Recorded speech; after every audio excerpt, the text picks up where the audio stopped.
Vidas, welcome back to La Vida Albita. Today I'm going to be showing you guys how to make a Pico de Gallo salsa, which will be a great idea for any Cinco de Mayo celebration you guys may be attending or even hosting.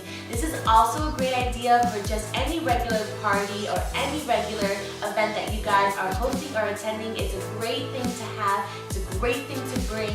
It's extremely healthy and extremely delicious. I love it, and everyone that I've ever made it for has absolutely adored it. So I'm going to show you guys exactly what you need. It's all natural products, and it's very, very simple to do. So I'm going to show you guys what you need and of course how to do it. So let's get started. Okay, Vitas, so here's what you're going to need. All of these ingredients can be found in your local supermarket or grocery store. They're all fresh and they're all found in the produce section. So the first thing you're going to need is cilantro. Cilantro is just a fresh herb that adds so much flavor to the salsa once you mix it in. Depending on how your supermarket sells it, you either want a handful or just one pack of that. Also, you're going to need tomatoes. Medium to large tomatoes. I'm making a salsa for about 6 to 10 people, so I'm using about 1 tomato per person.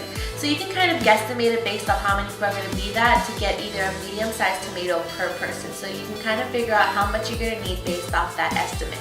Also, red onion. You just need one red onion because they're so big. We're only going to use about a quarter of this onion, so you can save the rest for anything else you want to use it for later.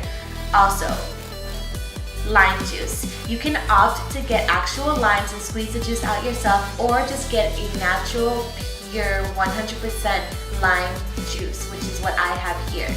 And then you can also use salt if you want to. I'm not going to be using salt because I don't think the salsa needs it, honestly, but you can opt to use it if you choose to. Also, a cutting board, a knife, and a bowl to mix it all in. So that's really all you need. As you can see, there's not many ingredients. It's all very easy to find, and it's all fresh and very good for you. So once you have everything, you'll be ready to get started, and I'm going to show you guys how to mix it all together to create a very delicious Pico de Gallo salsa. Take your tomatoes and start by cutting off both ends of the tomato where the stem grows.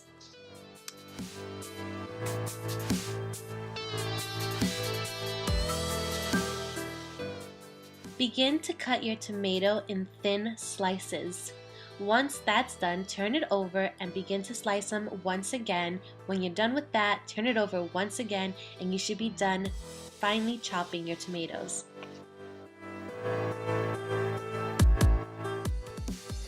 Continue that exact same process with the remainder of your tomatoes.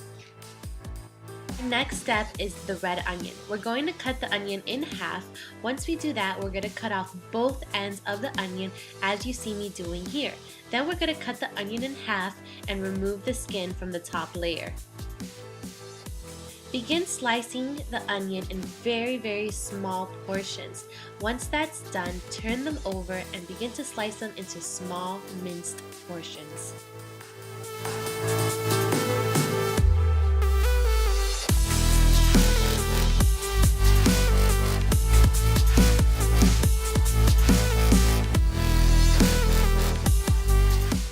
Our next step is taking the cilantro and bundling up into a small ball and finely chopping the cilantro. You also have the option to remove the stems prior to chopping up the cilantro. I usually do it towards the end because it allows me to chop off the portions that don't have the leaves that are necessary for this ingredient.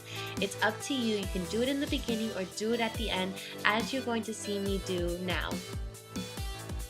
If there are a lot of stems, and especially if the stems are long, I'll usually take care of separating them towards the beginning before I end up chopping them, but in this case, since there weren't that many stems, I usually do it towards the end.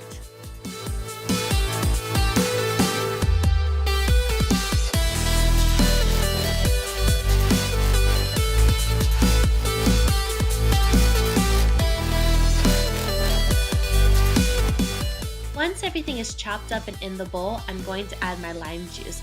I like a lot of lime juice in my pico, so I'll usually end up putting almost the whole entire bottle of lime juice. You can opt to either put an amount of 1 lime or 2 limes, depending on how you prefer your taste.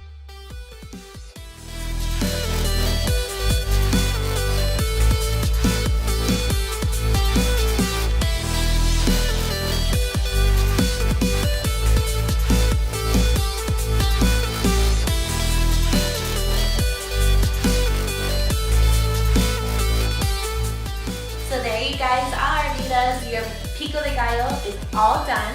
Now I would recommend letting it stay in the refrigerator for some time just so that it cools and that all the flavors marinate very well together. So you can either make it the night before or really early before your party. So just make sure it's refrigerated, and there you are. You guys are good to go. This goes great with any Tostito chips or any type of whole grain chip. It's very, very good. You can also use it for your cooking. You can put it on chicken, you can put it on steak, you can put it on anything your heart desires. If you love it, put it on everything.